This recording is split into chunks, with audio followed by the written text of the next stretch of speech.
One, two, three. Estás escuchando el Proyecto Kiss con Johnny Hill.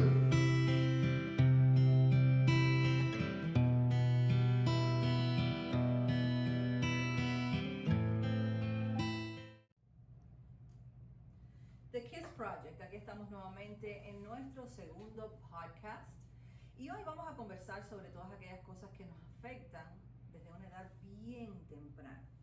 Recuerden, mis amigos, que la idea de este podcast es hablar de vivencias, de experiencias, no desde el punto de vista de una tercera persona, sino de cómo impactó en mi vida las diferentes vivencias o las diferentes experiencias, cómo impactaron mi vida para poder yo llegar al punto en que estoy hoy.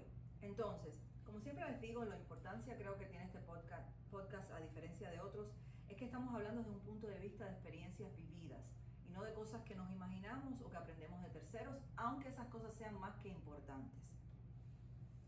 Hoy en realidad me quiero enfocar en estos 15 minutos de, digamos, de intimidad que tenemos, de aprendizaje hacia mis experiencias y aprendizaje de ustedes mismas a través de las experiencias que yo les pueda brindar. Es sencillamente cómo nos impacta aquellas cosas que vivimos a una temprana edad. Entonces, The Kiss Project está determinado, destinado, pensado, ideado o como quieran describirlo, para ayudarlas a ustedes a pensar un poquitito en esas cosas que las impactaron, a pensar un poquitito en quiénes son, cómo son, los porqués de esas personalidades que desarrollamos o esas etapas que vivimos en la vida, que también pueden ser etapas difíciles, vivencias duras, vivencias, digamos que diferentes, vamos a ponerla de una forma diferente. Entonces, esas cosas nos van moldeando el ser humano que nace, porque en realidad cuando nosotros nacemos somos un bebé indefenso, ingenuo, un bebé sin vivencias, sin experiencias, y la mayoría de los casos, el factor común en la mayoría de los casos es que cuando ese bebé nace, que soy yo, que eres tú, el otro, la otra, somos acogidos en el seno de nuestra madre y de nuestro padre, en un seno de hogar, de familia, que supuestamente está destinado para amarnos, para educarnos, para darnos seguridad, para darnos fortaleza en base a quien nos vamos a convertir. Entonces muchos de nosotros experimentamos cosas diferentes. Y esto no se hace ni a nivel de crítica en base a la estructura de nuestros padres, a nivel de crítica al estado emocional de nuestros padres. Esto ya, esas etapas las sobrepasamos. Usualmente esa etapa de crítica, de rebeldía, usualmente la adolescencia es donde la manifestamos y pasamos lo que le llamamos esa etapa rebelde. Pero en realidad hoy lo estamos hablando desde un punto de vista de madurez, lo estamos hablando desde un punto de vista de autocrítica y no de crítica hacia aquellas personas que nos recibieron en el mundo. Algunos somos dichosos de ser recibidos por nuestra madre y padre, abuelas, abuelos, tíos, y es una estructura bien complementada, una estructura familiar bien complementada que nos ayuda a desarrollarnos en un ser humano seguro, independiente, autosuficiente, sin tener ese ego que nos proyecta de una forma negativa. Cuando digo autosuficientes, que somos capaces, que somos personas funcionales, que somos personas emocionalmente saludables. Pero realmente, cuando analizamos la demográfica general, la mayoría de las personas no nacen en un hogar que brindan todas esas cosas desde el comienzo. Entonces, todas esas cositas nos van impactando y van moldeando el ser humano que somos, en que nos convertimos, en lo que somos hoy. Y les comparto un poquitito sobre mis vivencias. Yo definitivamente fui una niña querida, fui una niña esperada, fui una niña amada al nacer. Mi mamá era una mujer joven, 21 años a la edad en que me tuvo, y definitivamente tal vez no con la madurez suficiente para establecer esa relación sólida familiar. ¿Por qué? Porque los hogares algunas veces los describimos como hogares rotos y esas roturas vienen de las relaciones existentes en base a lo que existía antes de que nosotros viniéramos al mundo. En este caso, puede existir la infidelidad, el abuso psicológico, el abuso, la violencia doméstica, pueden haber patrones de familias que son muy fuertes y que van impactando esa llegada. Entonces, a pesar de que te querían, a pesar de que te esperaban, a pesar de que ibas a ser una bendición a esa familia, la estructura familiar en realidad no tenía la solidez suficiente para que ese patrón fuese el patrón principal de vida y que el carácter que estábamos desarrollando como niños, como bebés, en el momento de nuestro desarrollo, tuviera la fortaleza, la entereza de ser personas como la describí anteriormente, personas capaces, personas íntegras, personas que confiamos en quien somos, personas que nos sentimos con una seguridad absoluta. Esa seguridad está brindada por ese cimiento. Pero también, aparte de lo que puede hacer la solidez de la familia, hay otros factores. Los factores, por ejemplo, en mi caso, que fue la inmigración. El factor de no entender la situación en que yo me encontraba a muy temprana edad. Como les dije, soy cubana, nací en un pueblo pequeño, muy orgullosa de él, se llama Manguito Matanzas, en Cuba. Y mi salida de mi país fue a una muy temprana edad, o sea, mi salida de mi país fue a los 6 años. Entonces, aparte de venir de un matrimonio joven, donde existió infidelidades de temprana edad, donde vi que el cimiento familiar no era el más sólido, a pesar de que me brindaban mucho amor, también tuve que enfrentar el llegar a mi casa un día y ver que esa casa estaba siendo taponeada con madera, que estaba siendo arrancada de nuestras manos, porque el que emigraba en Cuba en ese momento, pues le quitaban todas sus pertenencias. Entonces empecé a sentir inseguridades del lugar donde estaba. Después tuve que dejar a una temprana edad toda mi familia atrás. Me había criado con vínculos familiares muy estrechos, con mi abuela, con mi abuelo, sobre todo con mi tía materna. Tenía primas, o sea, yo tenía una estructura familiar a la cual estaba acostumbrada. Y mis padres con 6 años me notificaron de una forma muy adulta, o sea, de una forma muy directa, que yo iba a estar saliendo de mi país y que lo más probable no iba a ver más nunca a mis seres humanos. Que estaban a mi alrededor, esos seres humanos que yo quería, esos seres humanos que eran míos, a los míos, sería una mejor forma de decirlo. Entonces, en ese momento, como un niño de 6 años digiere, entiende que no solamente perdió su hogar, o sea, su casa estaba taponeada y no podía entrar más a esa casa, que sus pertenencias, desde su ropa, sus zapatos, sus juguetes, estaban ahí dentro y no podía accesar a ellos porque el gobierno no lo permitía. Y encima de todo eso también tenía que digerir que iba a tener que dormir una noche en una casa extraña, porque ya nos habían botado prácticamente de nuestra vivienda, y a la vez, al amanecer, dejar atrás toda mi familia y que tal vez no la volviese a ver jamás en mi vida. Íbamos a llegar a un país extraño, donde no teníamos quien nos esperara más allá de la iglesia. Entonces, esa mañana cuando tocó montarse en el auto y salir de Cuba dirigirnos hacia el aeropuerto y salir de Cuba, yo lloraba de una forma desesperada, sin entender el por qué estaba yo llorando, expresando esa emoción. No entendía, tenía 6 años. Y mis padres me decían, no llores, todo va a estar bien, no llores, todo va a estar bien. Pero en mi cabeza yo pensaba de una forma desesperada y sin entendimiento absoluto de cómo todo va a estar bien si estoy dejando mi casa, estoy dejando mi familia, las personas que conozco, estoy dejando mis amigos, estoy dejando mi escuela y estoy montándome en un avión hacia un destino que no conozco.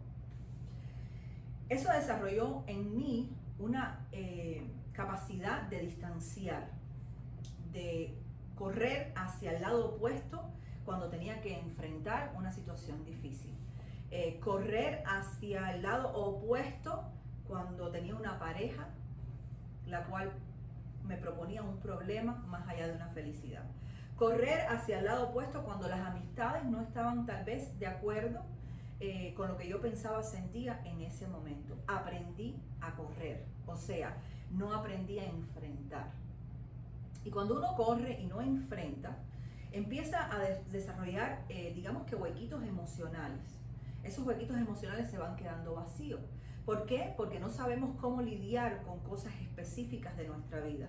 Es mejor cerrar la puerta, no llevarlo a un estado emocional para no sufrir lo mismo que ya hemos vivido, tal vez el abandono, tal vez la incertidumbre emocional, la inestabilidad, para no sentir esas cosas que había sentido desde un punto de vista de niña en un momento dado de mi vida. Lo mejor para mí siempre era elegir salirme, correr, no conversar, no dialogar, no evaluarme emocionalmente. Algunas veces no llegar al punto ni de reconocer qué en realidad yo quería o qué yo necesitaba como individuo, como persona. Cuando les digo todo esto, les estoy también como que encerrando el distanciamiento emocional en todas esas cosas. O sea, yo prefería ir en contra de mis sentimientos para no expresarlos, para no vivir esas emociones nuevamente, que tener la interés de enfrentar y conversar y de no correr. Estuve corriendo durante muchos años y definitivamente la vida me dio un pare inesperado, el cual eventualmente vamos a discutir, el cual eventualmente vamos a ventilar, vamos a hablar de una forma muy abierta, porque ya no incluye personas de mi familia, ya no incluye las vivencias de mis padres, ya no incluyen el desmorone familiar de otras personas, sino las mías propias. Al llegar a ese punto donde el pare fue abrupto y total, tuve, por suerte o por desgracia, que autoanalizarme de una forma muy profunda. Y entonces en ese momento tuve que destapar todos esos huecos que estaban tapados, pero estaban vacíos. ¿Qué quiero decir con esto? Que estaba yo en un momento de mi vida donde tenía profesión, donde tenía salud económica, donde tenía pareja, donde tenía hijos, pero donde también tenía muchas cavidades dentro de mi corazón, muchos huequitos vacíos que no me dejaban avanzar como persona, como ser humano, que no me dejaban avanzar en el conocimiento y la autoestima propia, que me hacían una persona aparentemente fuerte para el mundo, pero a la vez demasiado débil para mí emocionalmente. Entonces, con esto que les he contado, lo único que quiero que ustedes hoy analicen, que ustedes hoy busquen, que ustedes hoy indaguen, profundicen, miren muy dentro de ustedes cuáles son esos huequitos, cubitos, cajitas vacías que tienen dentro de su corazón. Y el por qué, dónde está el inicio. Para mí fue ser arrancada de una forma abrupta de todo lo que conocía en un momento donde el entendimiento no era suficiente para digerir y entender y sanar. Entonces, eso provocó en mí y todas estas pequeñas cosas que se hicieron muy grandes que les acabo de explicar. Provocó en mí el no querer enfrentar, provocó en mí el sentirme insegura, provocó en mí el no exteriorizar emociones, provocó en mí el quitarme del camino, aunque estuviese queriendo ese camino, cosas que por no enfrentar era mejor dejar ir. Me convertí en un ser humano que tenía muchos huequitos emocionales y por eso quiero que ustedes se sienten solos, tal vez, unos 5 minutos y vayan atrás. Vayan al momento donde ustedes tienen conciencia y conocimiento de quiénes ustedes eran en el momento que se dieron cuenta que era un ser humano independiente. Tal vez fue a los 5 años, a los 6 años, tal vez empezaron a enfrentar vivencias que ustedes no sabían los porqués de ellas, ya fuese, como les dije, desestabilización en el hogar, abuso, todas esas cosas que nos pueden ir moldeando de una forma negativa. Entonces, con esto los dejo, siéntense y analicen quiénes son y por qué. Analicen y busquen esos huequitos emocionales que tenemos que llenar, pero como único los vamos a llenar es sabiendo cuáles son y los porqués. Entonces, en estos momentos de mi existencia, definitivamente me doy cuenta que soy una persona importante, capaz de amar, en camino a ser emocionalmente saludable, que sé definir las cosas que quiero a mi alrededor y las que no quiero. Soy una persona capaz de entender la perspectiva de otros sin tener que salir corriendo, como decimos los cubanos así para que se rían un poco, a partirnos las patas, o sea, salir corriendo a una velocidad enorme. Hoy puedo sentarme y autoanalizar las situaciones en que me encontraba sin forma de crítica. Entiendo los porqués de todas esas vivencias. Entiendo también que no todo el mundo nace en un hogar completamente saludable en cualquier aspecto, que la vida está conformada de muchos poquitos, que algunos son muy positivos y otros muy negativos, pero si logramos entender ambas partes de nuestra vida, podemos entender quiénes somos y los por qué. Entonces, si hoy yo logro que ustedes se sienten y se autoanalicen, por lo menos por unos 5 minutitos, se lleven al momento de la primera vivencia difícil de la niñez, exterioricen, y les juro que ahora tuve que aguantar muchísimo las lágrimas porque cuando converso de esas cosas vuelvo a sentir esa emoción y vuelvo a llorar, y está bien que lloren.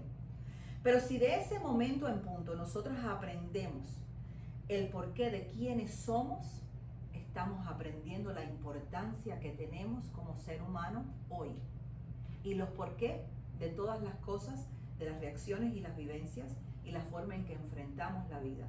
Y eso nos convierte no solamente en una persona importante para nosotros mismos y para otros, nos convierte en personas que sabemos cuál es nuestro valor y cada día crecemos más en humanidad, que creo que es lo que más necesitamos en este momento en todo el mundo. Así que recuerden que este podcast, su misión, su existencia, su corazón recae en poder ayudar a todas esas mujeres que han pasado por momentos difíciles, en llegar a tener una fundación no lucrativa que ustedes puedan acudir para todo lo que ustedes necesiten. Y la forma en que vamos a llevar este podcast es que vamos a contar vivencias unipersonal, ya sea de alguien que nos dé testimonio o las mías propias, para poder entendernos mejor como mujeres, para poder saber por qué estamos en el momento en que estamos, para poder ayudarlas a ustedes a llegar a este momento de entendimiento si es que aún no lo tienen, para que puedan tocar una puerta y decir, ábranme que necesito, y nosotros poder dar. Porque el momento que ustedes realicen que son importantes y quiénes son ustedes ante la humanidad como ser humano, en ese momento ustedes tienen toda la capacidad de ayudar a otro ser humano. Y ese es el propósito de The KISS Project. Somos una organización que está aquí para ayudarte a ti a ser emocionalmente saludable, para hacerte crecer y conocerte a ti misma. Así que los espero en la próxima, y ¿saben qué? Somos importantes. Definitivamente somos importantes. Soy Jani Hill y este es The KISS Project. Nos vemos pronto.